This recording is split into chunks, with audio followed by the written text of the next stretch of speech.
Con El pequeño vagabundo, Charlie Chaplin creó el personaje más reconocible de la historia.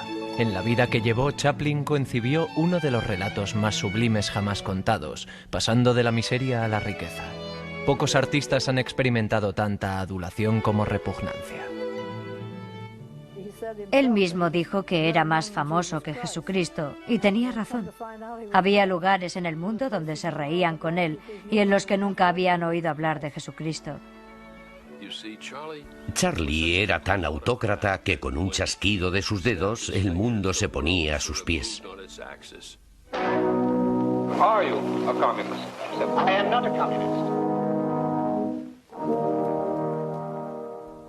No era un tipo malo. Era un hombre torturado, inseguro, enormemente inseguro. Habría sido un gran timador porque podía hacerte creer cualquier cosa.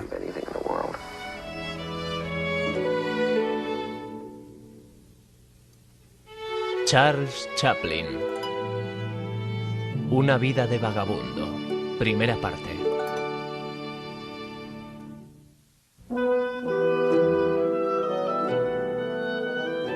Para el último cuarto del siglo XIX, las normas represivas de la Inglaterra victoriana habían creado una sociedad aparentemente bien vestida, educada y formal.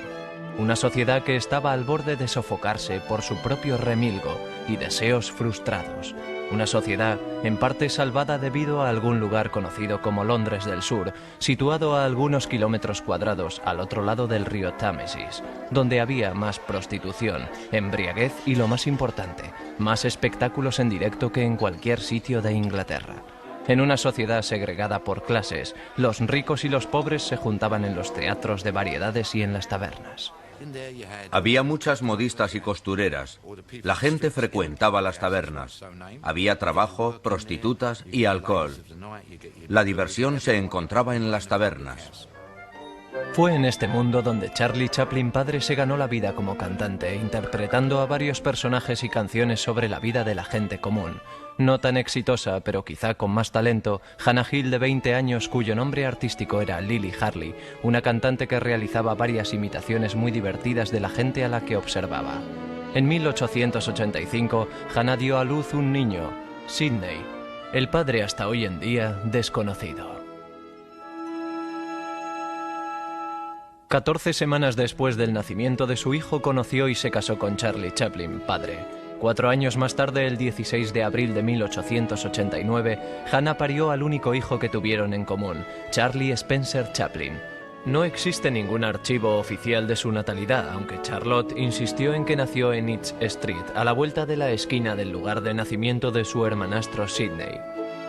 Chaplin escribió en su autobiografía: medir las morales de nuestra familia por las normas actuales sería tan erróneo como meter un termómetro en agua hirviendo. Su padre se marchó para recorrer los teatros de variedades americanos y cuando regresó a casa, un año más tarde, descubrió que tenía un nuevo recién nacido al que no esperaba. La señora Chaplin había mantenido una aventura con otro intérprete de los teatros. Creo que fue en ese momento cuando el señor Chaplin la dejó y empezó a beber. Chaplin padre, afirmando categóricamente que tenía un solo hijo, pocas veces pagó la ayuda económica. El hijo que tuvo Hannah con el intérprete Leo Dryden vivió con su padre mientras que ella, Sidney y Charlotte lucharon por ganarse la vida cambiando de piso de madrugada al no poder permitirse pagar la renta. Sin ser capaz de actuar debido a fuertes dolores de cabeza, Hannah ganó un salario escaso como costurera. Charlotte y Sidney se hicieron unos golfillos de la calle, ganando dinero con su inteligencia y talento. Esas tabernas eran como teatros baratos. Los niños en la calle realizaban su propio teatro esperando recibir unos céntimos. Esa era la diversión popular. La educación tenía bastante menos importancia que la supervivencia. El máximo tiempo que Charlotte pasó en la escuela fue 1 año y medio. Cuando los pobres no podían ganarse la vida, vinieron aquí al asilo de pobres de Lambeth, en la calle Renfrey. Hannah, Sidney y Charlotte fueron aceptados en julio de 1898 y separados unos de otros. 3 semanas después de su entrada, a Hannah le fue permitido visitar a sus hijos. Pasaron el día en el parque de Kennington, comieron cerezas y pastel. Los chicos jugaron con una pelota hecha de periódico y atada con una cuerda. Al atardecer, regresaron de nuevo al asilo. 3 semanas más tarde y durante 7 años, Hannah Chaplin fue internada repetidas veces en diversos manicomios hasta quedarse definitivamente. Se negó a entrar en los parques de Londres. Dijo, son sitios muy melancólicos y me dejan muy deprimido. El padre de Charlotte lo organizó para que su hijo viviera en la calle Kennington con la familia de intérpretes Jackson. Durante 2 años bailó como uno de los 8 de Lancashire. Los momentos que más apreciaba eran los que pasaba con su madre cuando ella se encontraba bien. Siempre mantuvo vivos aquellos recuerdos. I shall always remember the top room at 3 Pound Hall Terrace, where I lived as a boy. I shall always remember climbing up and down those 3 flights of narrow stairs, and Healy's, the greengrocers in Chester Street, and Ash's, the tea grocers, where one bought a pennyworth of mixed stale cake, with all its pleasant and dubious surprises. You are my honey, honey, I am the bee. Sobre todo se acordaba de la música y el estilo de vida de la gente de Londres del Sur, imposible de olvidar. Había diferentes tipos de canciones cantadas por mi abuelo. Había canciones de saludo. Hola, hola, ¿quién es tu amiga? Pero también había canciones tristes, en su mayoría sobre niños. Había una que cantaba y hacía llorar al público. Se trataba de un niño que había perdido a su padre. Decía algo así: quiero ir al cielo durante el fin de semana. Quiero oír a los ángeles tocar. Aunque solo tengo 7 años, quiero ir al cielo. Quiero ver a mi padre durante un día. He ahorrado todos mis peniques para el largo viaje. Es una canción muy triste y todo el mundo lloraba, porque podían identificarse con estas tristes canciones, tanto como el padre de Chaplin. Era imposible escapar de estos temas melancólicos. Imposible. Charlie Chaplin padre murió en 1901 con 37 años debido al alcoholismo y fue enterrado en una tumba de pobres. 2 años más tarde, Charlotte, con 12 años, declaró sobre la demencia de su madre y ella fue internada como lunática en el manicomio de Cane Hill. Él y su hermanastro, aún siendo sus únicos responsables y fuente de ingresos, seguían trabajando.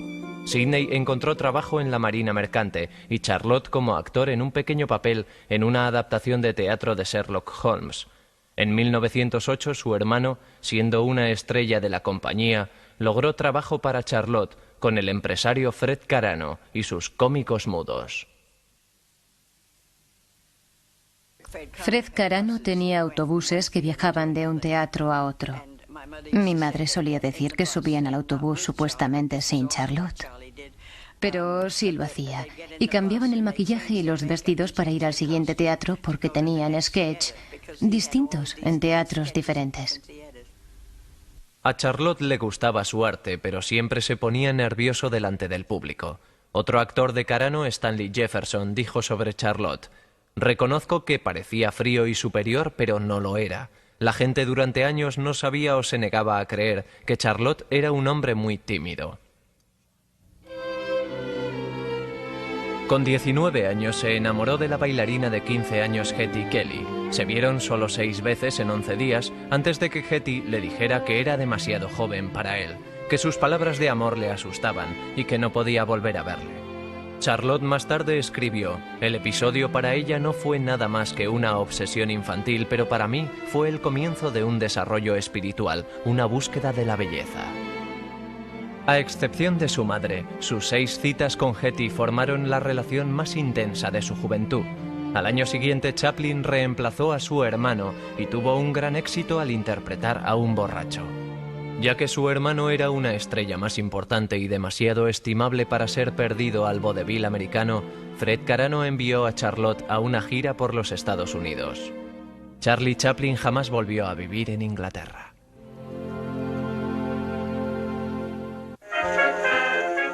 En octubre de 1910, a medida que el buque de Chaplin se acercaba a tierra, miembros de su grupo de teatro se acuerdan de que Charlotte agitó su sombrero y gritó: «América, vengo a conquistarte». Chaplin pasaría los siguientes 3 años recorriendo los Estados Unidos interpretando a un borracho.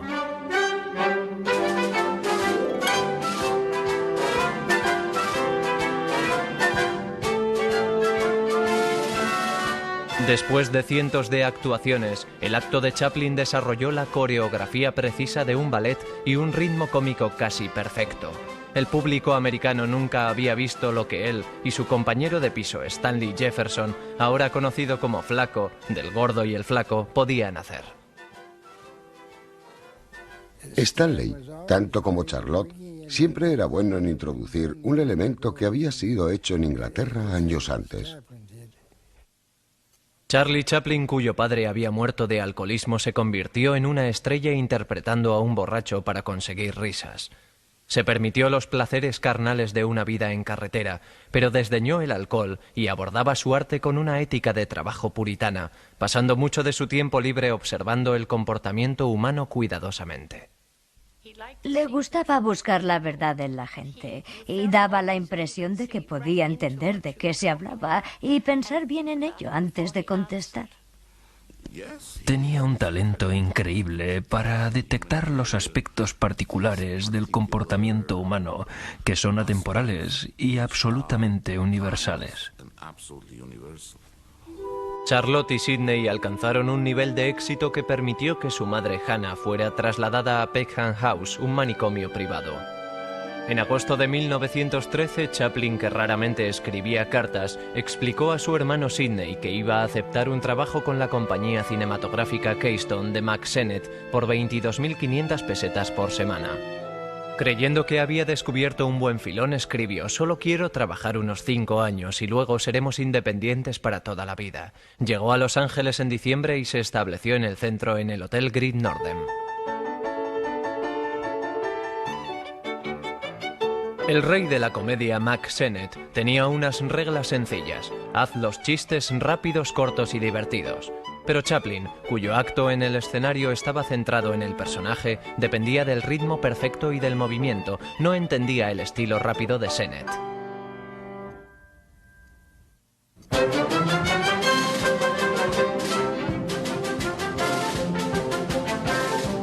Charlotte odiaba su primera aparición en la pantalla y no le gustaba ser ordenado. Luchaba constantemente con su director. Los críticos eran más benevolentes que él mismo. Uno de ellos le calificó como un cómico de primera clase. Milagrosamente, en una película estrenada solo 5 días después de hacer Making a Living, Chaplin había tomado el mando y presentado el personaje que le convertiría en la persona más famosa del mundo.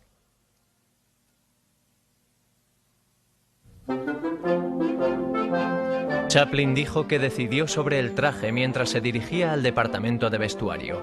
Quería un contraste: sombrero pequeño, zapatos grandes, pantalones anchos y chaqueta estrecha. Escribió sobre cómo el vestido creó al personaje. Cuando entré en el escenario había vuelto a nacer. Decían: ¿cómo consiguió el traje de vagabundo? Vino de la pobreza. Y él dijo: para ser respetable en Gran Bretaña hay muchos vagabundos con horribles manchas en la ropa, pero llevan una corbata con una camisa sucia para pretender ser distinguidos. Con lo cual nació el personaje del pequeño vagabundo. Había un vendedor ambulante al que Charlotte había observado desde esta misma ventana. Tenía los pies destrozados. Le llamaban Scrumpy. Había varios vendedores más. Otro era llamado Twinkle Toes. Los pies les dolían, así que cortaban las botas para conseguir aliviarse. Caminaban arrastrando los pies, como sujetando las botas. Se dice que Chaplin tomó la idea de su paso doloroso por la gente de la calle. En Kid Auto Races, filmada en una carrera de coches en Venecia, California, Chaplin decidió que su personaje estuviera fascinado por la cámara que le estaba rodando. El crítico Walter Kerr escribió que Charlotte se estableció como alguien entre el público, uno entre los que estaban asombrados por esta nueva maravilla mecánica. Mack Sennett llegó a apreciar el estilo inconformista de Chaplin. 3 meses después de su llegada a Keystone, Charlotte dirigía y realizaba sus películas. Películas que se concentraban en la reacción del personaje a la situación más que la situación en sí. That was the great gift that Charlie Chaplin had. It's not pantomime, it's comic motion. In the comic motion, what I mean by our comic motion is you walk through something and you're funny without even trying to be funny. En sus 10 meses con Keystone, Chaplin realizó 34 cortometrajes. También interpretó el primer largometraje de comedia Chili's Puncture Romance, la última película donde Charlotte fue dirigido por otra persona.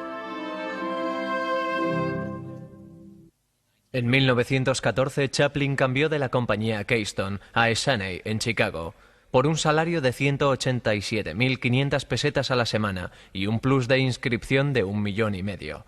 Pero odiaba el estilo de línea de montaje de Essanay. No le gustaba trabajar con un guión asignado para él por la jefa del departamento de escenario, Luella Parson, la futura reina de los ecos de sociedad de Hollywood. Solo hizo una película en Chicago, una en la que Gloria Swanson, la venidera reina de la pantalla de Hollywood, realizó su debut. Chaplin se trasladó al estudio Essanay en el norte de California y comenzó a formar su propio grupo de actores. Su prioridad, una primera actriz. La encontró en la actriz no profesional Edna Purviance, de Lovelock, Nevada. Era joven, hermosa, sin experiencia y adoraba a Charlotte. Por ello, Charlotte la adoraba a ella, profesionalmente y personalmente. Realizaron 35 películas juntos, las 5 primeras en las afueras de San Francisco. Era plácida, al contrario de Charlotte, muy tranquila, muy dulce, guapa, no una buena actriz. Pero las primeras actrices siempre servían para mejorar su propia figura. Su comedia se hacía más conmovedora porque al público le conmovían sus intentos fracasados para ganar el corazón de Purviance. The Bank fue la primera comedia filmada con un triste final, donde Edna rechazaba las declaraciones de cariño del pequeño vagabundo. The Bank fue la película número 45 de Charlotte. En solo 17 meses se había convertido en una sensación mundial y realmente no lo sabía. Su popularidad sería sin precedentes, agobiante y solitaria.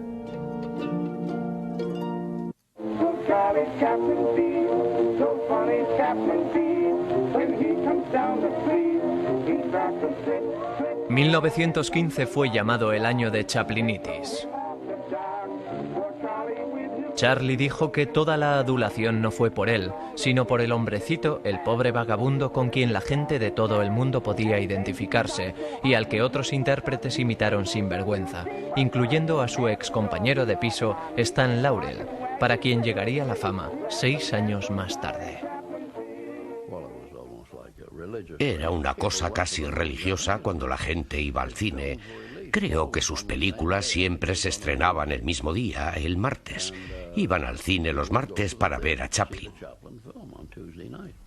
Para el otoño de 1915, su hermano Sidney, que había pasado el año anterior haciendo películas con Keystone, se ocupó al 100% de los asuntos de los florecientes negocios de Charlotte. Era la única persona en la que confiaba Chaplin. Debido al estilo de su vida reclusa y su profesión de realizador de películas, Chaplin no experimentó su popularidad directamente hasta un viaje de tren transcontinental en febrero de 1916. Las paradas desde Amarillo hasta Chicago estaban repletas de gente esperando a Charlie. Escribió: «Siempre creía que me gustaría la atención del público, y aquí estaba, paradójicamente, aislándome con una sensación deprimida de ser solitario». Cogió ese tren a Nueva York para firmar un contrato con la Corporación Mutua Cinematográfica por 1,5 millones de pesetas a la semana y una bonificación de 22,5 millones, negociado por su hermano Sidney. Un portavoz de Mutual dijo orgullosamente que después de la guerra europea, Chaplin es la cosa más cara del mundo. Mutual dio a Chaplin la autoridad completa y la libertad artística para hacer sus películas como quisiera.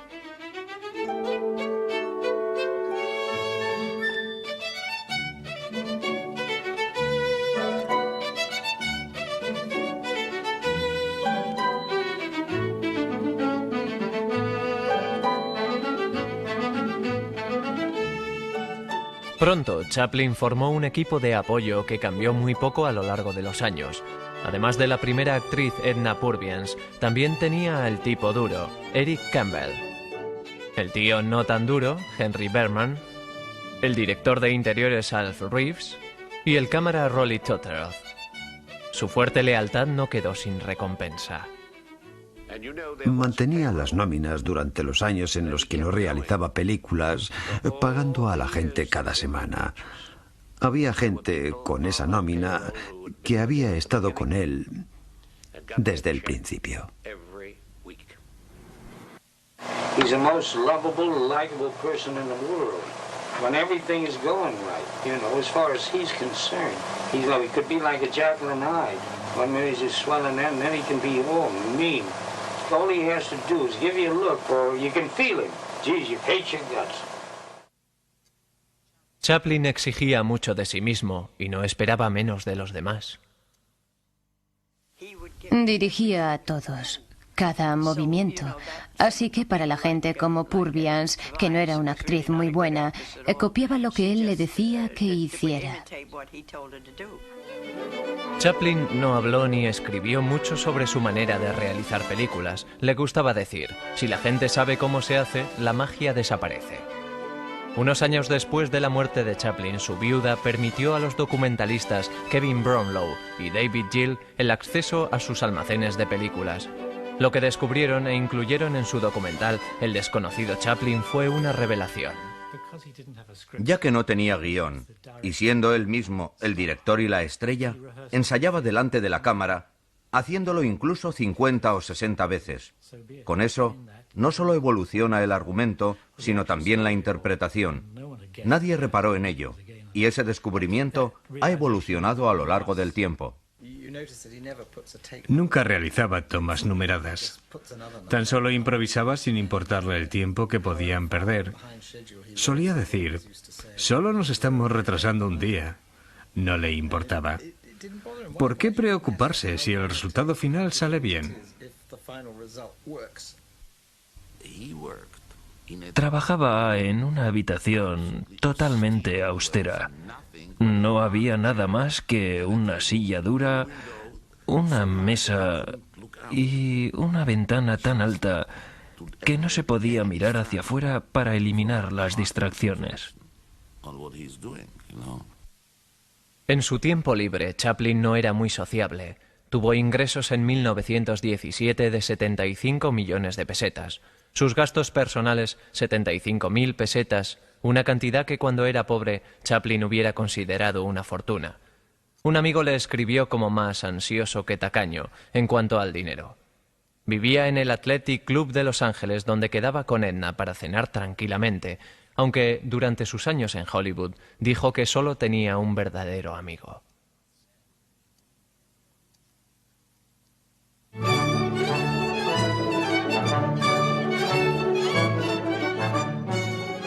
La amistad entre Chaplin y el famoso actor Douglas Fairbanks fue inmediata y profunda. Charlotte admiraba y tenía envidia de su altura, lo guapo que era y su gregario encanto. Fairbanks y su mujer, también actriz, Mary Pickford, viviendo en su legendaria mansión Pickford, igualaban a Chaplin en su fama y su riqueza. Organizaron su vida social. Charlotte siempre se maravillaba de la habilidad de Douglas para simplemente pasarlo bien. Tenía una personalidad muy dinámica. Saltaba de un rincón a otro de la habitación que parecía cobrar vida con su sola presencia. Para ayudar a los Estados Unidos durante la Primera Guerra Mundial, Chaplin se unió con Pickford y Fairbanks en una gira de bonos de libertad con la que obtuvo cientos de millones de pesetas. Pero los críticos en Inglaterra se preguntaron por qué Chaplin no había vuelto a casa años antes para apoyarles en su causa. Recibió sobres que contenían plumas blancas, un símbolo de tacañería. Hizo grandes cosas para ayudar en América, pero creen que no fue así en Inglaterra. Sin embargo, al realizar nuestra investigación, descubrimos que había donado dinero para escuelas en Waterloo. Durante la guerra, entregó dinero para comprar caramelos. Así que los niños recibieron golosinas gracias a Chaplin. Nunca fanfarroneó sobre eso. Creo que no lo dijo a nadie. Era contradictorio. Decían que no colaboró para ayudarnos, pero a su manera lo hizo.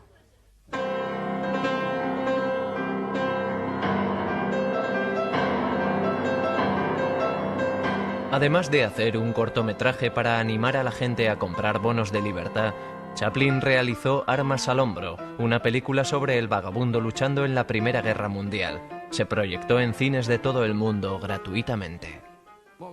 ¿Qué hubiera sido más útil?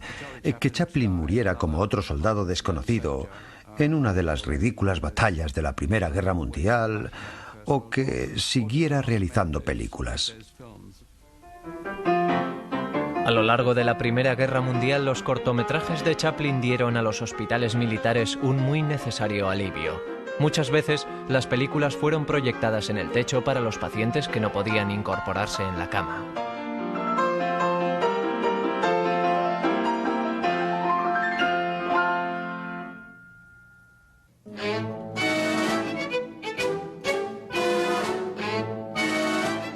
En enero de 1918, después de cumplir sus obligaciones con la Mutual, empezó a trabajar para First National, un grupo de propietarios de cines que querían realizar sus propias películas.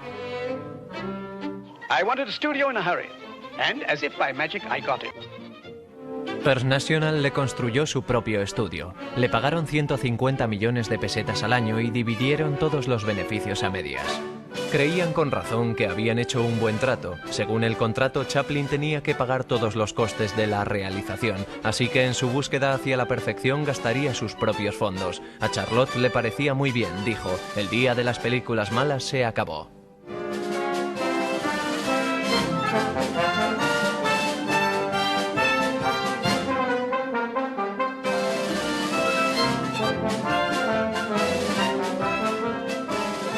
Las películas de Chaplin alcanzaron nuevas cotas en cuanto a artesanía y maestría, pero al año y medio de su contrato los estudios principales planeaban acabar con los exorbitantes salarios, fusionándose con las distribuidoras y creando un monopolio. Chaplin se alió a las figuras más notables del campo, Douglas Fairbanks, Mary Pickford y el director Griffith, para dirigir y realizar sus propias películas. La formación de United Artists marcó el nacimiento de la realización de películas independientes. Al contrario que sus socios, Chaplin se había comprometido a finalizar su contrato con First National antes de que pudiera trabajar en United Artists, y su vida personal, a menudo fuente de inspiración, en este caso no lo era. La exactriz infantil Mildred Harris, a quien más tarde Chaplin describiría como alguien que le faltaba algo, tenía 16 años cuando Chaplin empezó una relación sentimental con ella. Tenía 17 años cuando su afirmación de que estaba embarazada le obligó a casarse involuntariamente. Ese embarazo resultó una falsa alarma. Una temporada carente de creatividad siguió a la boda. El 7 de julio nació deformado Norman Spencer Chaplin, murió el 10 de julio. Años más tarde, Mildred Harris dijo que uno de sus recuerdos sobre Charlotte fue el cómo había llorado. 20 días después de la muerte de su primer hijo, Charlotte empezó a filmar El Chico.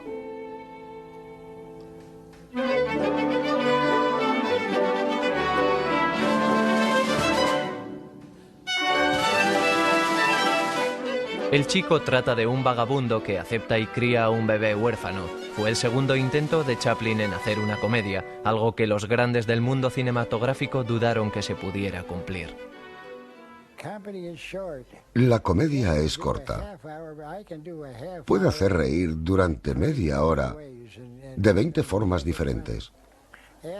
Si añadimos otros 5 o 10 minutos, la gente deja de reírse y no es posible recuperarla. Asimismo, no creo que se pueda hacer un largometraje con solo la comedia de jaja y de risas. Después de poco tiempo cansa por lo largo que es. Hay que introducir el romance, la narrativa, el drama, la psicología, la sociología y muchas otras cosas. Así que, para mí, Chaplin seguía mejorando mientras sus películas se convertían en más largas y más ambiciosas.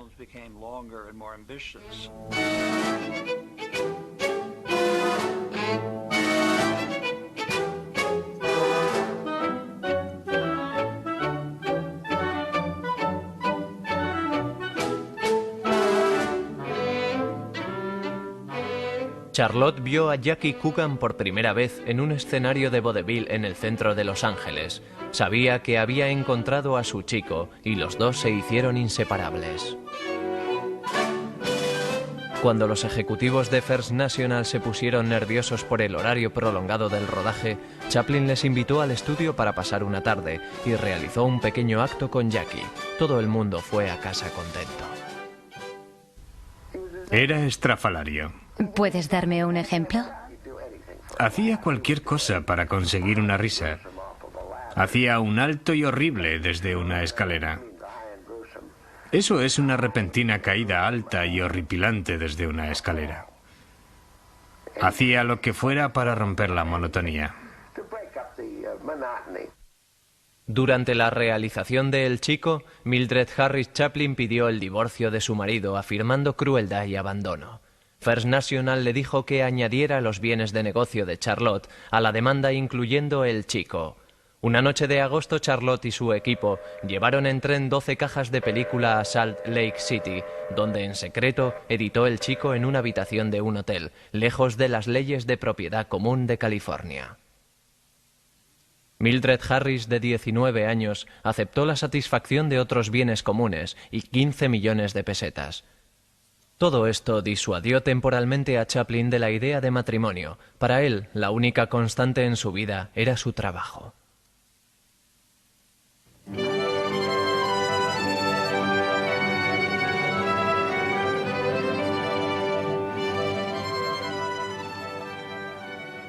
En la película se ve tanta autobiografía sobre el terror absoluto de un chico siendo llevado a un orfanato. Es obvio que está reviviendo su propia experiencia de niño, que fue llevado de la mano de su madre. 2 meses después del estreno de El Chico, Charlie preguntó por su madre. Hannah Chaplin, a la que no había visto durante 7 años, sería trasladada a California cerca de su hijo para el resto de su vida. La joven Gwen Ritchie Evans estaba entre un pequeño grupo que sabía sobre la presencia de la señora Chaplin. Nunca se olvidó la reacción de Hannah frente a una pregunta inocente. Le dije, Nan, ¿qué es esa mancha en tu brazo? De repente se volvió loca. Yo estaba asustada. Yo no entendía lo que ocurría. Resultó que la mancha fue del asilo inglés. Ponían tatuajes en los brazos de los trabajadores. Los asilos son lugares donde se mandaban a los pobres y a los locos. Es el peor sitio de todos. Ese incidente le recordó cuando estaba en el asilo.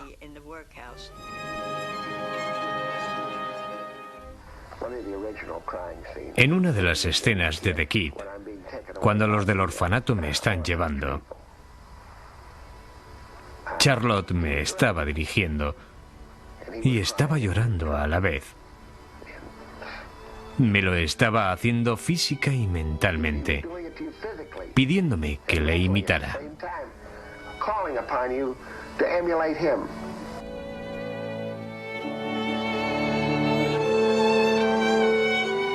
Al estrenarse en 1921, El Chico se convirtió en un fenómeno mundial y Jackie Coogan llegó a ser el símbolo de todos los huérfanos de la reciente guerra mundial. Años más tarde, cuando Coogan se encontraba en apuros económicos, Charlotte le ayudó sin pensárselo 2 veces. Encontrándose por casualidad en 1972, Charlotte saludó a Jackie, entonces con 57 años, con un abrazo cariñoso.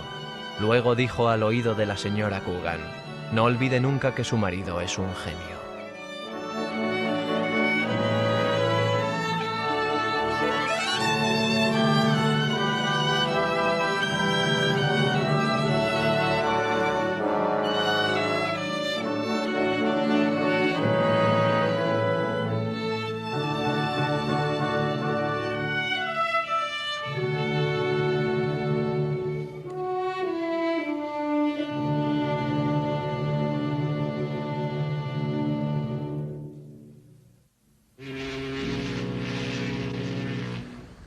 Al día siguiente del estreno de El Chico en los Estados Unidos, Charlie Chaplin regresó a Europa, en donde no había estado desde los días en que era cómico con Fred Carano. Ahora era una figura conocida por todo el mundo, convirtiendo cada declaración suya en noticia. Antes de que el comunismo se desprestigiara, el triunfo de los bolcheviques de Lenin contra los imperialistas zares rusos alimentó las esperanzas del mundo. Si te fijas en el arte proletario de ese tiempo, verás que todos los capitalistas tenían los pies zambos, mientras que los proletarios los tenían como los de Chaplin. Las figuras imitaban las imágenes de Charlotte, el hombre de la calle, porque es lo que representaban. Mucha gente en América consideraba que la rebelión bolchevique era una amenaza contra el capitalismo e individualismo americano. El 1 de enero de 1920, el fiscal general del estado, Michel Palmer, dirigió un registro a escala nacional de los supuestos simpatizantes de la Unión Soviética, que condujo a la detención de 6.000 personas. De camino a Europa al año siguiente, Charlie Chaplin anunció sus planes de visitar la Unión Soviética diciendo: «Me interesa mucho ese gran país y sus esfuerzos hacia la reconstrucción social después del caos». Algunos de los archivos más antiguos del FBI que encontré fueron mandados al vicedirector J. Edgar Hoover antes de acceder al cargo de director. Creo que fue en 1922, y en esa carta figuraba que Charlotte era conocido como uno de los bolcheviques de Hollywood.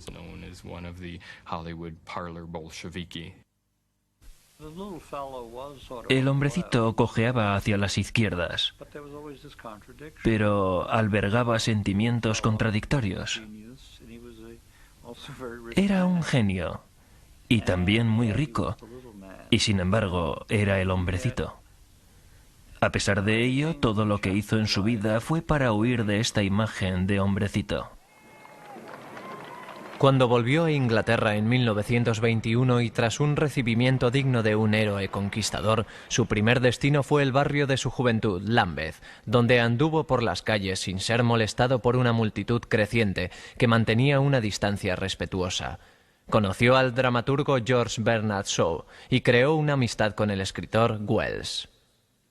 Pero su viaje al extranjero fue motivado en gran parte por el deseo de restablecer contacto con su primer amor, Hetty Kelly. Ella le había escrito una carta en 1918 preguntando si él la recordaba. Chaplin envió por correo una respuesta inmediata. Charlotte nunca supo si ella la había recibido, pero descubrió en el viaje de vuelta que Hetty había muerto por la gripe 3 años antes.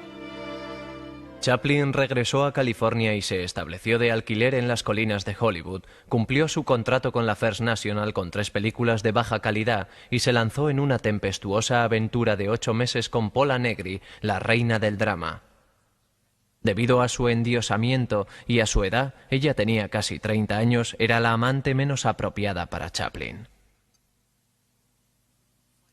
Finalmente, Charlotte empezó su primera película para United Artists, la compañía que había fundado casi 5 años antes. A pesar de una acogida entusiasta, Una mujer de París, en la que Chaplin no apareció, resultó un fracaso. Lanzó la carrera de Adolphe Menjou y marcó el final de Edna Purviance, cuya interpretación Chaplin esperaba la condujera a la fama. Su ex amante y primera actriz más perdurable continuó recibiendo un salario semanal durante 35 años hasta su muerte.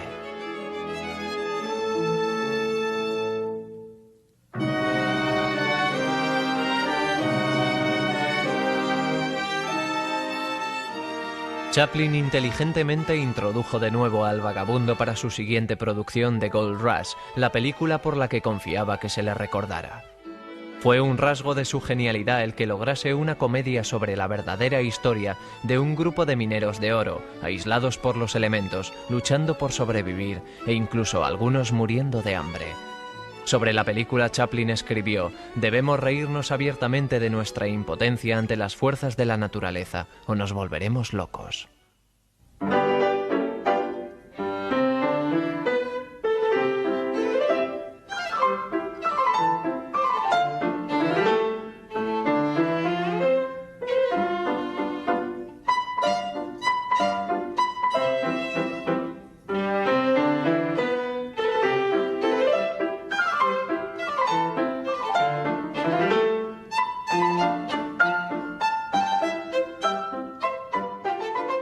Les llevó 3 días de rodaje y un masivo consumo de regaliz por parte de Charlotte y Max Swain antes de que Chaplin decidiera que la escena era aceptable. Una joven en el reparto nunca lo olvidó.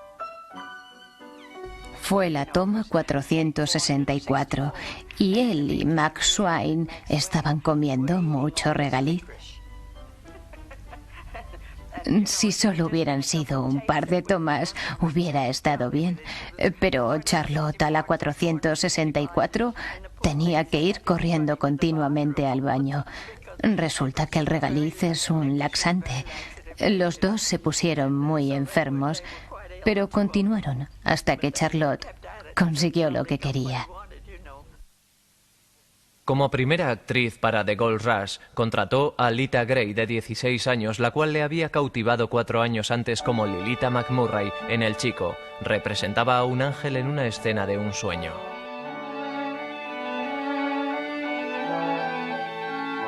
En 1924, Lita Grey estaba embarazada de Chaplin. Se casó con ella en secreto en México.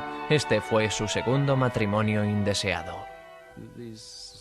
Claro, con 17 años son muy guapas, pero cuando están en casa y eres un genio y ellas no son muy brillantes, son matrimonios que nunca resultan bien.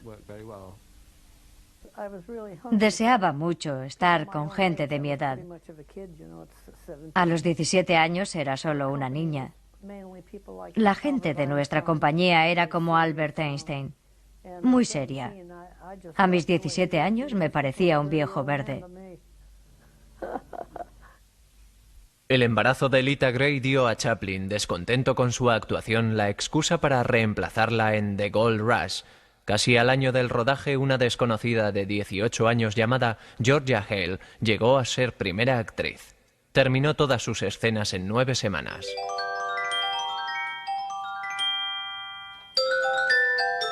The Gold Rush fue un éxito mundial. En el estreno de Berlín, el proyectista rebobinó y puso esta escena 2 veces antes de seguir con la película.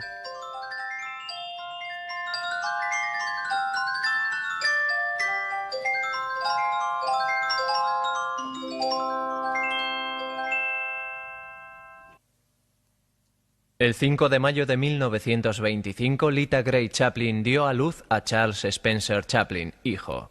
El 30 de marzo de 1926 dio a luz a Sidney Earle. El padre de Sidney estaba filmando su próxima película.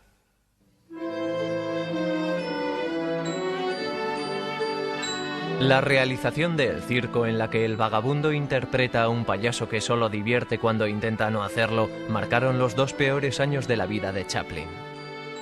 Desgraciado en su matrimonio con Lita, se involucró totalmente en su trabajo y en devaneos con su compañera de reparto, Mern Kennedy, con Georgia Hale y con la actriz Marion Davies, con la que Chaplin pasó muchos fines de semana en San Simeón, la hacienda en California del amante de Davies, el magnate publicador Randolph Hearst. En esta primera película de color de Chaplin, filmada en San Simeón, flirtea con la mujer de Hearst, Millicent. Ni siquiera intentaba ser un buen marido. Así que pasé mucho tiempo en la ventana esperando a que regresara en su coche. Mi madre siempre me decía que cambiaría. Estuve bastante sola. El 28 de septiembre de 1926, un incendio destruyó el escenario de sonido de los estudios de Chaplin. Nada marchaba bien. El 10 de enero de 1927, Lita Grey Chaplin pleiteó una demanda de divorcio de 42 páginas contra su marido. Enseguida se vendieron copias mimeografeadas en el mercado negro conocidas como las quejas de Lita. Incluyen alegaciones sensacionalistas de que su marido pasaba una gran parte de su tiempo en compañía de cierta actriz conocida. También, al tener noticia de su segundo embarazo, él la acusó de ser una egoísta por no abortar. Luego, en una invectiva dijo: ¿qué quieres hacer? ¿Poblar Los Ángeles? Definieron tremendamente mal a mi madre. Parece que había que hacerlo cuando se estaba luchando en los tribunales, porque iban a hacer que pareciera una delincuente de Tijuana, ni hablar. Sus antecedentes eran 10 veces mejores que los de él. 5 días después de que la señora Chaplin presentara su queja, Charlie sufrió un serio ataque de nervios. Una semana más tarde, Hacienda declaró que como resultado de insuficiencia de pagos desde hacía 10 años, Charlie Chaplin debía la suma de 200 millones de pesetas de impuestos. Pero el amor entre el público hacia el personaje que había creado era tan profundo que la popularidad de Chaplin sobreviviría intacta. Aún así, tenía los días contados como primera estrella de la pantalla.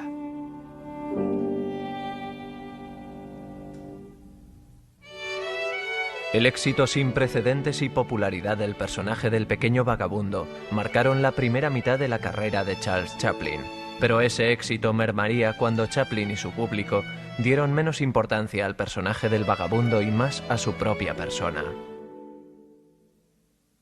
En abril de 1927, Chaplin llegó a un acuerdo con Hacienda y pagó 150 millones de impuestos atrasados. En agosto, 7 meses después de haber demandado su divorcio sin resolución, los abogados de su mujer declararon que nombrarían a 5 mujeres conocidas con las cuales Charlotte había intimado durante su matrimonio. La misma Lita dijo a Marion Davies que estaba en la cabeza de la lista. Davies, aterrorizada sobre el impacto que causarían las noticias en su compañero, William Randolph Hearst, llamó a Chaplin. 2 semanas después, a Lita le fue abonada la cantidad de 93.750.000 pesetas y cada uno de sus hijos recibió 1,5 millones para fondos del fideicomiso. Will Rogers dijo: «Charlotte no es lo que yo llamo un marido leal, pero sí merece la pena casarse con él».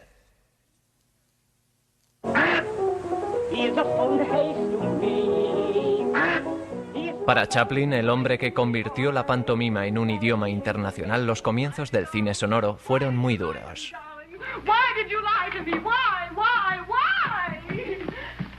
En mayo de 1928, después de que Al Johnson superara la barrera del sonido con El cantor de jazz, Chaplin empezó a preparar su siguiente largometraje mudo, Luces de la ciudad. Pero en agosto su trabajo se cortó inesperadamente cuando su madre se puso enferma. El 28 de agosto, Hannah Chaplin, con 63 años, murió en el hospital Glendale por motivo de una vesícula biliar infectada. Una enfermera dijo que el día anterior había oído reír a ambos. Estaba loca y él no quería que nadie lo supiera. Así que las únicas personas que sabían que estaba aquí eran mi madre, yo, Amy Reeves, la mujer de Al Reeves, su agente. Jamás se lo dijimos a nadie. Los amigos de Charlotte sabían que estaba aterrorizado de heredar el trastorno de su madre. Al contrario, el hijo de Hannah, Sidney, no tenía ese miedo. He always figured he was going to go insane. And Sid always had figured that he'd get he was the main one in the will. And he said, you know what I'm going to do? And Charlie, yeah, he said, I'm going to make a big market out of this studio, a drive-in market. Creo que ahora es fácil ver la clave de todo. Su fantasía sobre salvar a su madre de la demencia por medio de su éxito, su dinero y su poder. Es una cosa de vanidad. Pero la mayoría de sus primeras actrices eran proyecciones de su madre. En Luces de la ciudad, el vagabundo entabla amistad con una ciega florista interpretada por Virginia Cheryl. En el curso de la película, Charlotte encontrará dinero para pagar la operación que hará que recupere la vista, pero esta escena en la que la chica ciega confunde al vagabundo con un millonario duró 6 semanas de rodaje antes de que Chaplin la considerara como aceptable.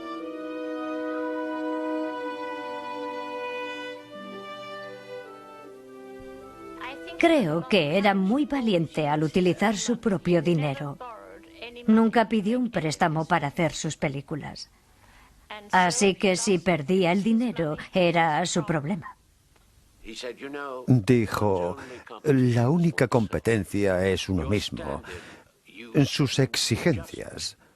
No se quiere ser menos de lo que se ha sido. El 30 de enero de 1931, casi 3 años después del comienzo del proyecto Luces de la ciudad, se estrenó en Los Ángeles. Mientras que sus amantes Marion Davies, Georgia Hall y Myrna Kennedy estaban en la audiencia, Chaplin eligió sentarse con sus invitados especiales, el señor y la señora Einstein. La película fue ovacionada por el público puesto en pie. Al día siguiente, Chaplin se marchó de Hollywood y no volvió durante año y medio. Más tarde escribió: «La desilusión del amor, la fama y la fortuna me dejó bastante apático». Su amigo Thomas Burke le llamó el amigo de millones de desconocidos y el hombre más solitario del mundo. El primer destino de Chaplin fue Inglaterra. Siempre quería volver porque le encantaba recordar de dónde había venido y de lo que tenía en ese momento comparado con antes. Meditaba sobre ello y daba más explicaciones. Chaplin celebró una cumbre en Londres con el líder de la India, Mahatma Gandhi, que confesó no haber visto ninguna de sus películas. Más tarde, la política de Charlie enfureció a un continente cuando proclamó que Europa sufría de un caso serio de nacionalismo. Lo nombró patriotismo, un patriotismo peligroso. Dijo: lo veo en Alemania, lo veo en Italia, y este patriotismo, que quería decir nacionalismo, es peligroso y va a acabar en guerra. Tenía toda la razón. Viena dio a Charlotte la recepción más grande que recibiría en Europa. Pero se fue sin conocer al ciudadano más famoso, Sigmund Freud, que aprovechó la oportunidad de la visita de Chaplin para escribir un análisis breve. Es un caso excepcionalmente simple y transparente. Solo interpreta las experiencias de su triste juventud. No puede escapar a esas humillaciones de su pasado. Sus andanzas llevaron a Chaplin al Oriente Lejano, donde fue venerado, y finalmente a la isla de Bali, donde la única persona que llegó a conocerle fue un artista de caricaturas de Nueva York, que estaba de visita, Al Hirschfeld. Ya que no había electricidad en la isla, nunca habían visto una película. Me preguntó si se reirían de las mismas cosas. Y le contesté: ¿por qué no lo pruebas? Así que dijo: lo haré. Después de un baile con un pájaro garuda, se puso su casco, que salió por los aires. Los isleños se desternillaron de risa. Pensaban que el casco poseía poderes demoníacos e hicieron lo mismo con sus turbantes, tirándolos al aire. Mientras Chaplin estaba de viaje por el mundo, Luces de la ciudad se convertía en uno de sus éxitos más grandes.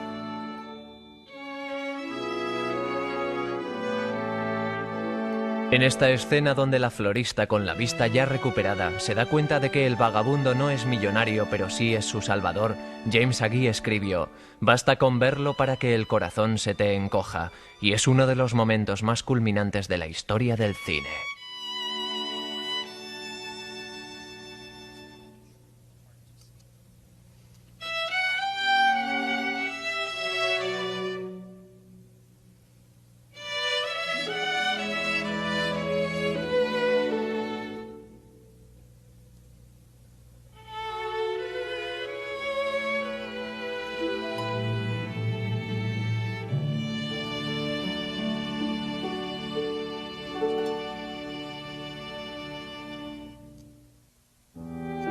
En junio de 1932, Chaplin regresó de su gira mundial de 17 meses a una América en plena depresión.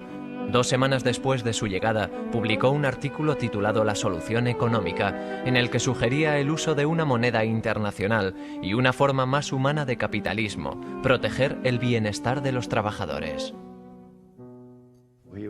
Era una persona muy humanitaria. Apoyaba a los oprimidos, lo que le costó más de un apuro. De la misma manera que le sucedía a la gente que sabía escribir o leer. Siendo un hombre de negocios astuto, Chaplin convirtió todas sus acciones y bonos en capital activo. Casi no perdió nada cuando un año más tarde el mercado se derrumbó. No era comunista. Sam Goldwyn, siempre su amigo incondicional, dijo textualmente: «Charlotte es el único auténtico capitalista que conozco». Do you see anybody important? I see Charlie Chaplin with Paulette Goddard.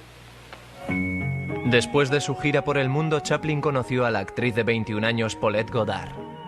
Como los de Charlie, sus padres se habían separado y a los 14 años mantenía a su familia interpretando a una chica llamada Peaches en Broadway. no le veneraba. Ella era su compañera y creo que hay mucha diferencia en eso. Era una mujer muy inteligente, algo con lo que Charlotte nunca se había enfrentado. Tenía confianza en sí misma y muchos conocimientos. Lo que él quería eran las infantiles, las adolescentes. Desde su divorcio de Lita Grey, Charlotte casi no hizo caso a sus hijos. Al mudarse a su casa en Benedict Canyon, Paulette insistió que él sería el mejor padre para sus hijos, Charlie y Sidney ahora con 6 y 7 años. Mientras su madre intentaba abrirse paso como cantante, los chicos vivían con su abuela. Gracias a Paulette, pasaron la mayoría de los fines de semana con su padre. Ella era adorable. De hecho, hasta que tenía 9 años dormía con Paulette. Un día mi padre nos dijo, chicos, ya no podéis dormir con Paulette. Contestamos, ¿por qué no? Nos gustaba. Charlie hijo describió a su padre como un estricto disciplinario y un soñador caprichoso, el hombre salvaje de Borneo con rachas de mal genio volcánico. Charles, el hijo, cuyo nombre le resultó una gran carga, empezó a beber mucho en su adolescencia y como resultado perdió el favor de su padre. Me dolía mucho porque me invitaba a fiestas en su casa, con mucha gente conocida, pero no invitaba a mi hermano mayor. Este hecho era como un puñal para mi hermano. Era muy sensible hacia la gente, pero por otra parte vivía. ¿Cómo es posible que no se diera cuenta que le hacía tanto daño? Para un hombre tan sensible, siempre me hizo sentir fatal. La gran sensibilidad de Chaplin hacia los marginados nunca vaciló. Un partidario vocal del gobierno activista de Franklin Roosevelt dijo que el nuevo trato salvó al capitalismo de la derrota total.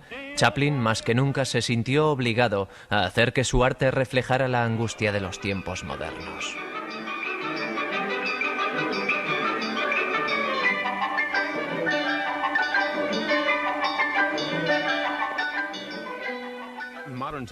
Tiempos modernos fue una predicción de lo que sucede hoy en día. La pérdida del individualismo de la gente debido a la fabricación en serie. Nos hemos convertido en un rebaño de ovejas, ya no se ven las tiendas pequeñas. Toys R Us y esas grandes empresas han robado los negocios familiares.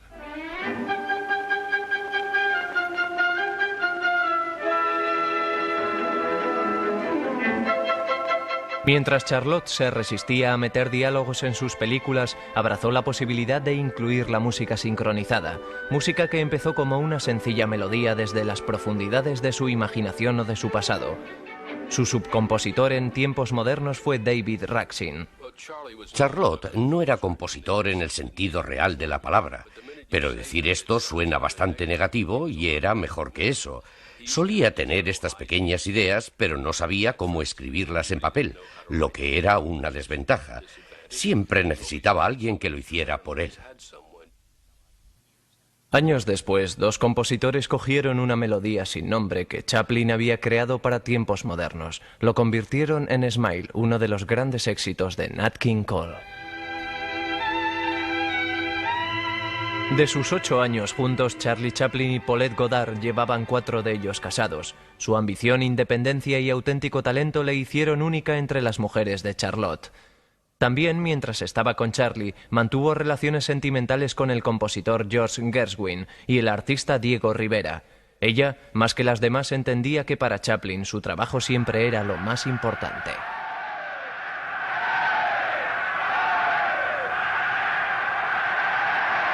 Para su próxima película, Charlotte se inspiró de nuevo en los acontecimientos mundiales. A mediados de los años 30, cuando los Estados Unidos mantenían una política oficial de no intervención hacia Adolf Hitler, la Liga Antinazi de Hollywood tenía 4.500 miembros, muchos de ellos refugiados artistas judíos.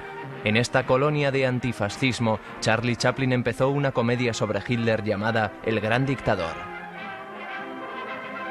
Los dos compartían extrañas similitudes. Adolf Hitler y Charlie Chaplin nacieron con 4 días de diferencia en abril de 1889. Ambos superaron la pobreza para lograr posiciones de poder autocrático. Algunos han especulado que el hombre más malvado del siglo adoptó su bigote para emular al payaso más querido del siglo. Cuando imitó a Hitler, se adoraba más que nunca vestido con ese uniforme. Se convertía totalmente en Hitler. En noviembre de 1939, Douglas Fairbanks hizo una visita al plató de El Gran Dictador. Aunque su carrera desapareció con el cine sonoro, nunca lo hizo su espíritu ni su admiración hacia Charlotte. 4 semanas después de este encuentro, Douglas Fairbanks, el único amigo íntimo de Charlotte, murió mientras dormía. Chaplin escribió: "Fue un disgusto terrible porque amaba tanto la vida". 6 días después del funeral, Chaplin volvió al plató para rodar una de las escenas más inspiradas de su carrera.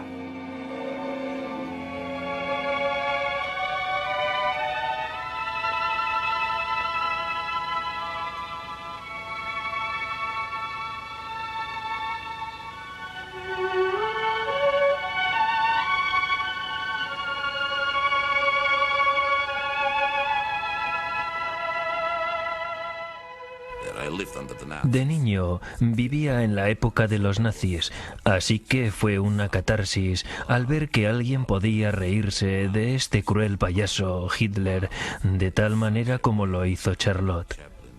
Fue una catarsis para todos los que vivían en la era nazi.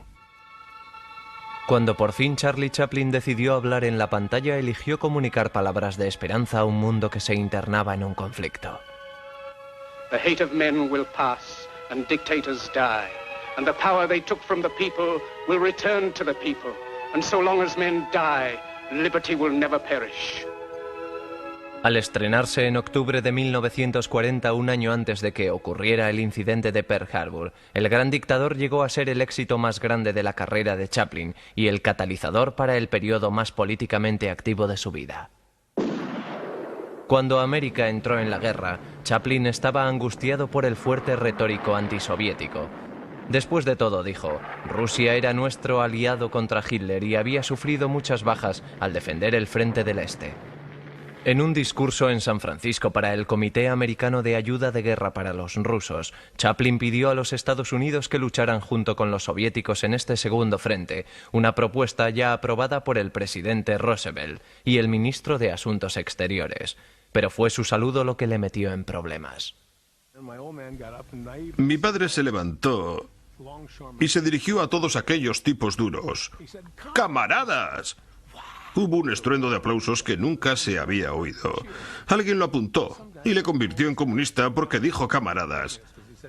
Luego el Ministerio de Asuntos Exteriores le pidió que repitiera el mismo discurso en el Madison Square Garden. El mismo discurso.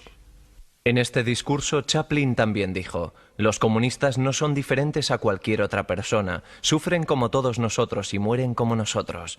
Incluso en tiempos de guerra, estas palabras no gustaban a muchos americanos.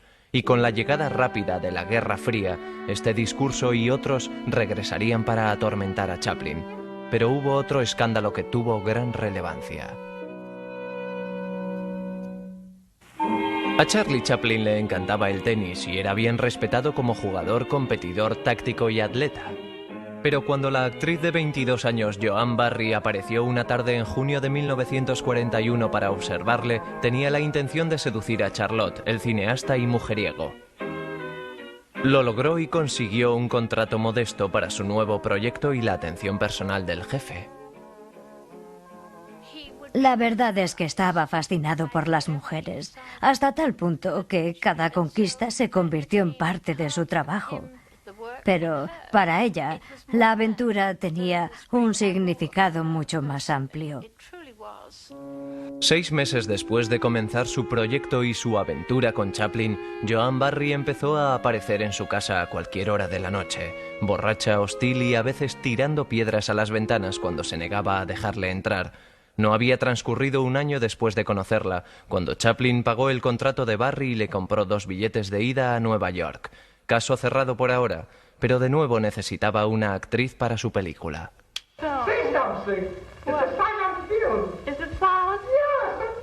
Oona O'Neill, una debutante de 17 años de la costa este, rechazó a Vassar a favor de una carrera en Hollywood. Esto desilusionó a su padre, a quien raramente veía. Su padre era el preeminente autor dramático americano Eugene O'Neill.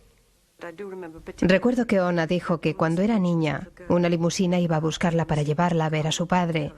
Se ponía su ropa más bonita, subía a la limusina y vomitaba. Todas las veces. Le tenía mucho miedo.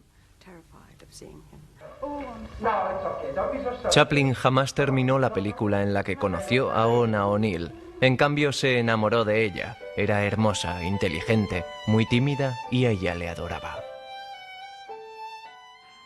Fue una auténtica historia de amor. Charlotte me dijo, ¿esto es real? Y lo era, a pesar de la diferencia entre las edades.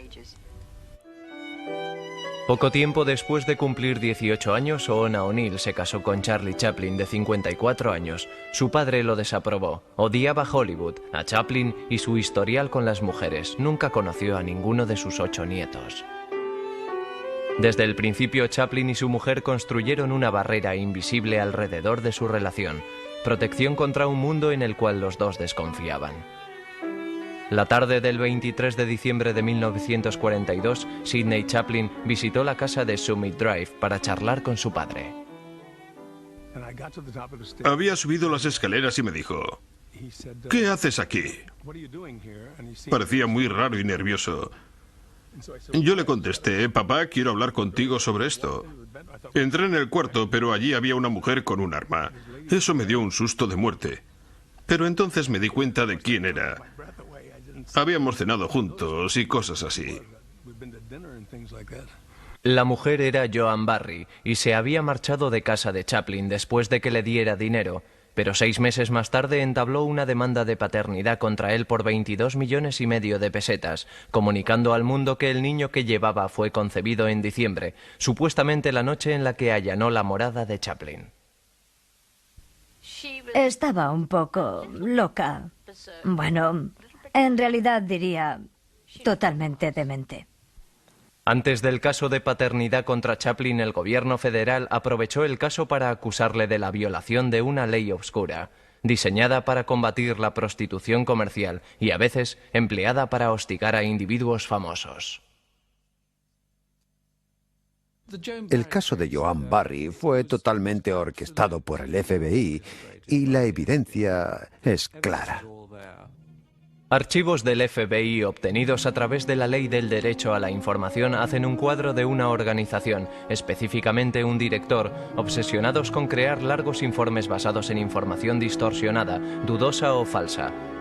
El escándalo Barry acusó a Chaplin acusado de inmoralidad manifiesta y las evidencias sugieren que el FBI pretendió conectar eso con sus supuestos lazos con los soviéticos. Un jurado absolvió a Chaplin de la acusación que había llevado a Joan Barry por las fronteras del Estado para dedicarse a ilícitos propósitos sexuales. Tan solo 2 días después del veredicto, el columnista de cotilleos Ed Monger escribió: si Charlotte hubiera perdido su caso, el cónsul ruso habría estado autorizado a coger un avión soviético para trasladar a los Chaplin a Moscú. Él y Oona están estudiando el ruso como escribió hace tiempo. El FBI estaba dando historias acusatorias, en su mayor parte no de verdad, a los cronistas de sociedad. Fue malintencionado. A pesar de una prueba de sangre que mostró categóricamente que Chaplin no era el padre del hijo de Joan Barry, un juez ordenó que el caso siguiera adelante. Después de que un tribunal no tomara una decisión, un segundo dio un veredicto a favor de Barry. Charlotte fue obligado a pagar 15,000 pesetas a la semana hasta que el niño llegara a la mayoría de edad. 10 años más tarde, Joan Barry fue internada en un manicomio. El 1 de agosto de 1944, en plena polémica, Oona dio a luz a Geraldine Chaplin Leigh. Con el nacimiento de su hijo Michael casi 2 años después, se consideraba el caso Barry olvidado y Chaplin por fin había encontrado la felicidad personal. Pero colegas leales como el cámara Rolly Totteroth encontraban en Chaplin a un hombre diferente. Alguien que se había convertido en una persona que se codeaba con los intelectuales, quien tras tiempos modernos había rechazado al pequeño vagabundo. He drifted away from that little character. He didn't want to use it anymore because it was more or less lowbrow. It wasn't the character that he wanted to be. He wanted to be the distinguished Chaplin, no. Just as I thought. Phony. Fake. What? Glass, you silly ass. Glass. Monsieur Verdus fue la primera comedia negra de Chaplin y un fracaso en taquilla. Teniendo en cuenta los titulares sobre su política y su tratamiento con las mujeres, una película en la que el personaje de Chaplin justificaba el matar a sus mujeres por su dinero, porque el sistema capitalista le había decepcionado, dio a los críticos un blanco fácil, y Charlotte lo sabía. Thank you, ladies and gentlemen of the press. I'm not going to waste your time. I shall say, proceed with the butchery. Could you answer the direct question, are you a communist? I am not a communist. A communist sympathizer with question. A communist sympathizer, that has to be qualified again. I say this, that during the war, I sympathized very much with Russia because I believe that she was holding the front. And for that, I have a memory, and I feel that I owe her thanks.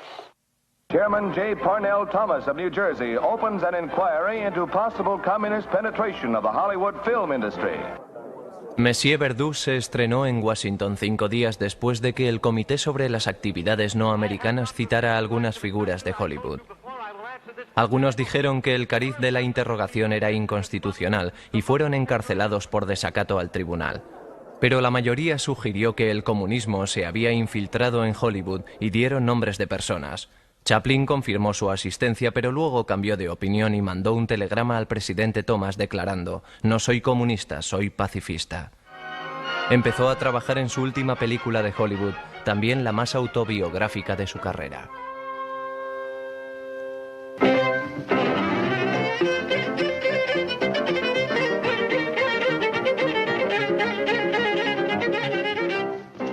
Candilejas es el cuento de un viejo payaso del teatro de variedades cuyo espíritu se rejuvenece al cuidar a una joven bailarina hasta que se reponga.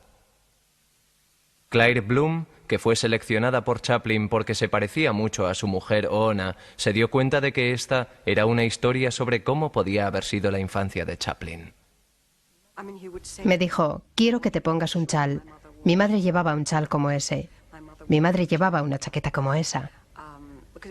Fue una película de época, pero no solo se trató de su madre. También se trató de Oona, a quien amaba muchísimo y con quien existía una gran diferencia de edad.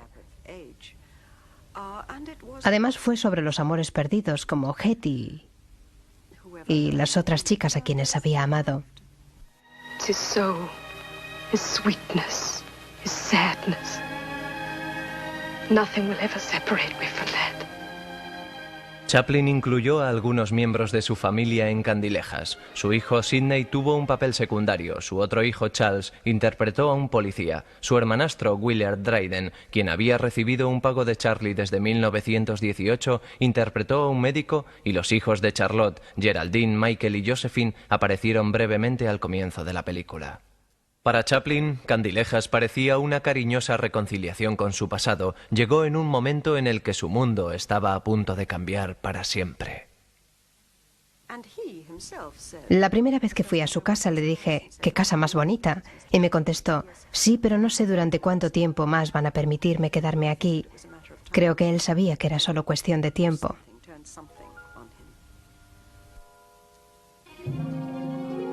El 29 de diciembre de 1949, el director del FBI, J. Edgar Hoover, escribió al vicefiscal general del Estado, el general Peyton Ford: «Es determinante que no hay testigos que puedan aclarar que Charles Chaplin haya sido o sea miembro del Partido Comunista o que haya contribuido con fondos al mismo».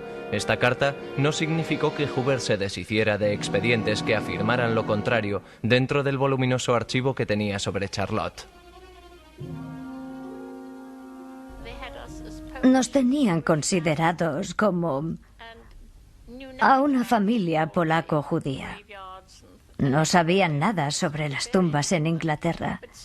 Todavía seguían convencidos de que éramos espías y de que sus creencias eran comunistas.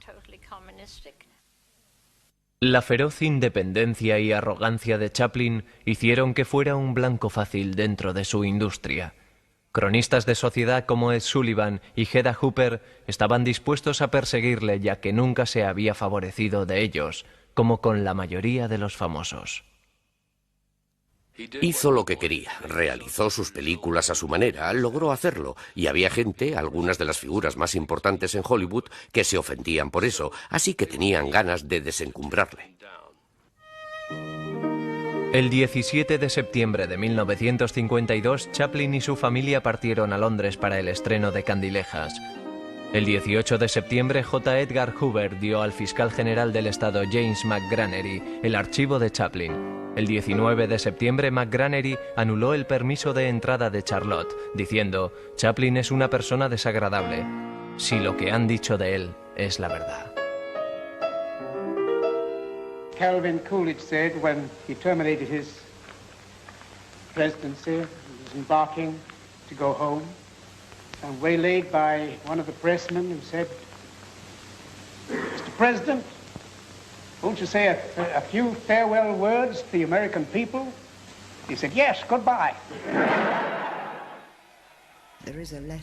Hay una carta del fiscal general del Estado de los Estados Unidos al embajador americano en Suiza diciendo que si Chaplin quería volver no había ningún problema. Creo que la carta dice que era tan popular en América que a pesar de las campañas contra él podía regresar sin problemas. Pero entonces Charlotte se negó resueltamente. Chaplin trasladó a su familia a la orilla del lago Lausanne en una hacienda de 37 acres llamada Manoir de Vannes, cerca de Vevey, en Suiza. Oona y él, un multimillonario, crearon su propio paraíso aislado, un mundo aparte.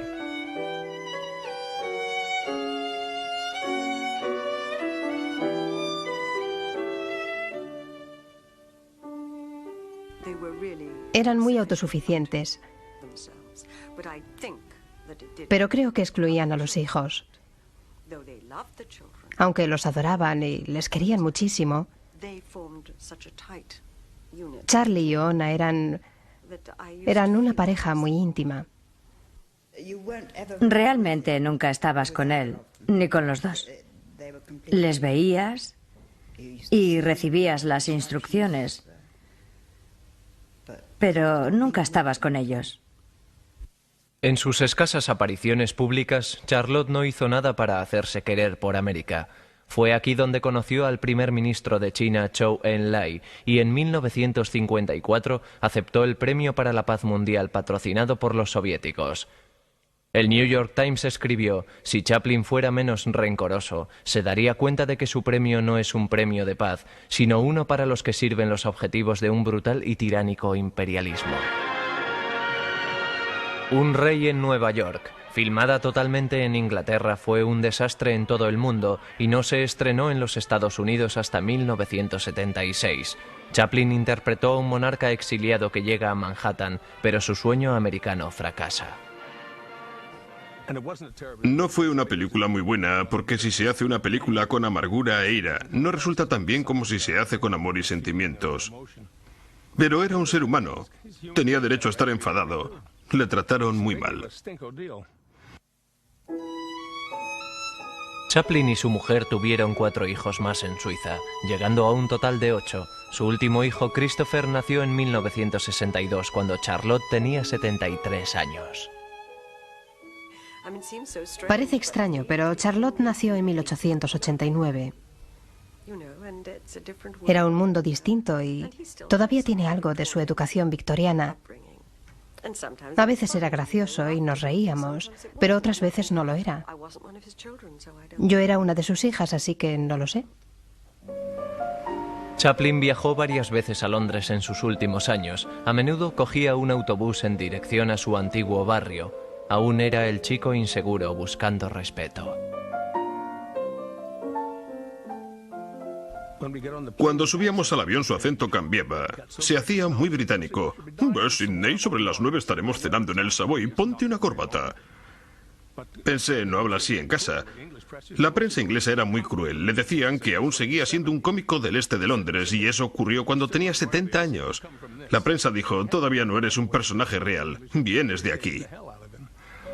En septiembre de 1964, Charles Chaplin estrenó su anticipada autobiografía. Time Magazine la llamó uno de los golpes de publicación más ricos del siglo. En un mes publicó su tercera edición y para el Día de Acción de Gracias tenía el primer puesto en la lista de los bestsellers, junto con la autobiografía del general Douglas MacArthur. La infancia de Chaplin ocupa el primer tercio del libro y su detalle parece dickensiano. Sobre el arte de la cinematografía y su carrera revela muy poco, pero sobre la gente famosa que conocía nos cuenta mucho. No menciona a su hermanastro Willard Dryden, a su cámara Rolly Totteroth, ni a su segunda mujer, Lita Grey. No puedo decir que sea mi persona favorita, ni mi director favorito. Hay algo en su genio que es escalofriante. Hay algo en su carácter que está por descubrir.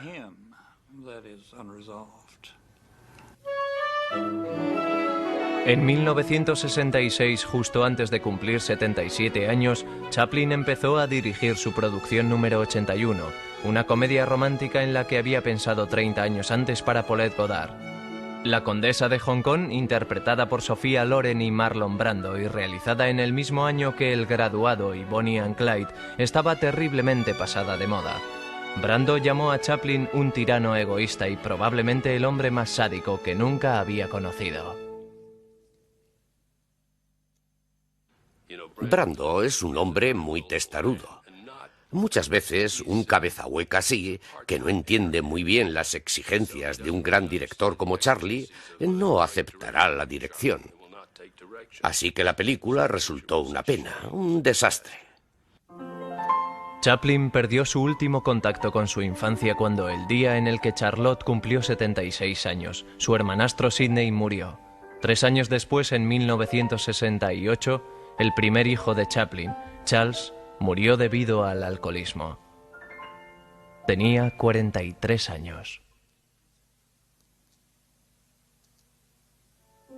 El éxito de su autobiografía, la atención que recibió por la condesa de Hong Kong, una América más liberal y el paso del tiempo dieron la oportunidad a Charlotte y a los Estados Unidos a reconsiderar su relación. En 1971 hizo un trato de distribución de películas con el hombre de negocios Moses Rodman, que creía que América quería ver de nuevo las películas de Charlotte. También creía que el pueblo americano estaba preparado para ver a Charlie Chaplin.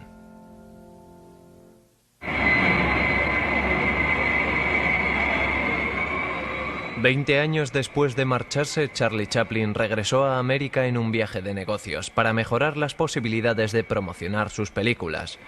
Chaplin sería honrado por la Sociedad Cinematográfica del Centro Lincoln, luego en Hollywood y después en los premios Oscar.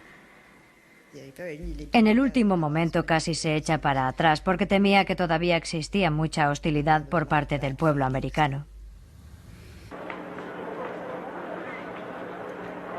La última vez que le vi fue cuando estuvo en Nueva York. Había vuelto para recibir una clase de premio. Para entonces no tenía pleno control de sus facultades. Me acuerdo que Lillian Gish estaba ahí y él no la reconoció. Me reconoció a mí por alguna razón extraña, pero no reconoció a Lillian.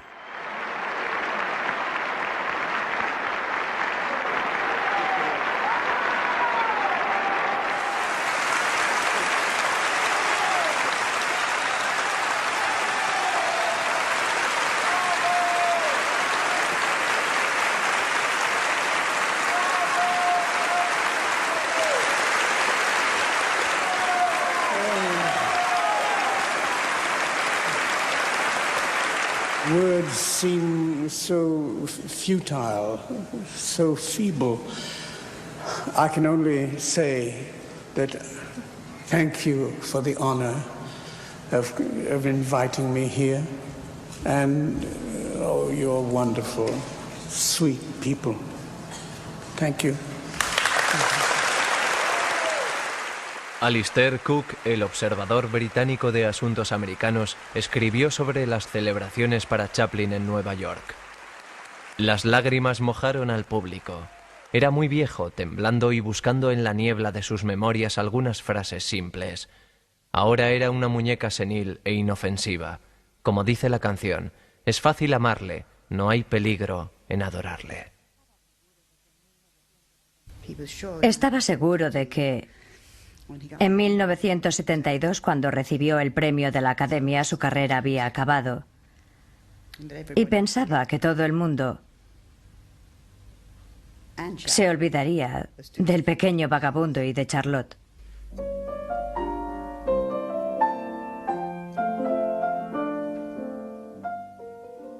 Vivió suficiente tiempo para saber que los ingleses habían perdido su cariño hacia él, su gusto por sus películas. Y Oona Chaplin dijo: puedo explicarlo. Es una clase extraña de romanticismo inglés. Si Charlotte hubiera muerto borracho, pobre y abatido, le habrían querido. Nunca le perdonarán por haber muerto feliz, rico y viviendo en Suiza.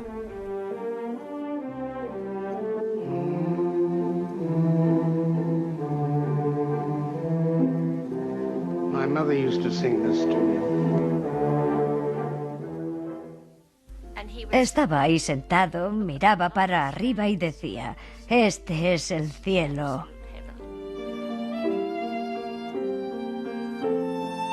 Charles Chaplin, al que nunca le gustaron las Navidades porque le recordaban la pobreza de su infancia, murió mientras dormía el 25 de diciembre de 1977. Tenía 88 años. El 2 de marzo de 1978, su ataúd fue robado por ladrones que demandaron 600.000 francos suizos por devolverlo. El último documento de su archivo del FBI es un memorándum del 8 de marzo diciendo que un psíquico que había contactado con ellos había afirmado que el cadáver de Chaplin estaba en el sótano de una casa en Alemania. Una semana más tarde, los ladrones fueron detenidos y el ataúd encontrado en un trigal suizo.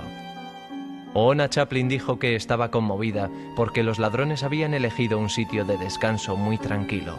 El ataúd fue enterrado de nuevo bajo 2 metros de hormigón en un pequeño cementerio cerca de su casa. Después de su muerte, cuando yo estaba con Oona en Nueva York, ella andaba lentamente, sujetando mi brazo, como si estuviera en trance. Él solía caminar despacio y ella estaba acostumbrada a hacerlo.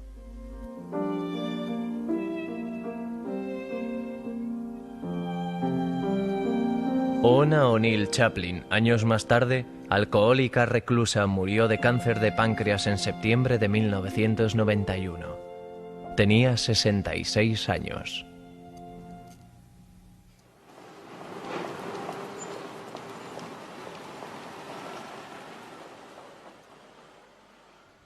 Viajo mucho y nunca he encontrado tanto cinismo como lo que he visto en Inglaterra.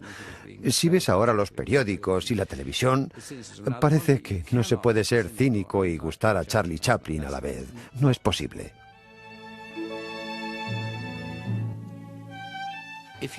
Si experimentas ese tipo de cosas, toda esa tristeza, toda esa pobreza, quedarán contigo para siempre.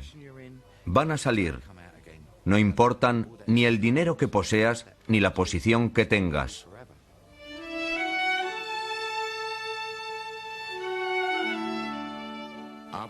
Charlie Chaplin es uno de los padres de mis películas. No tengo vergüenza en decirlo. Estoy orgulloso de ello.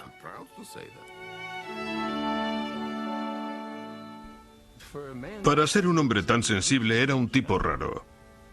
Yo solía decir que el hombre más inseguro que había conocido en mi vida era mi padre.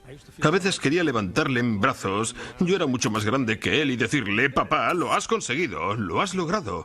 Eres rico, famoso, has hecho todo. Tienes una mujer fantástica e hijos maravillosos. Pero si él hubiera sentido lo mismo, nunca habría hecho algunas películas. Su amigo Max Eastman escribió sobre Charlotte. Había que entenderlo como un niño abandonado, un golfillo soñador e inteligente, una hoja de papel al viento con sagradas escrituras por las calles de un pobre barrio de Londres.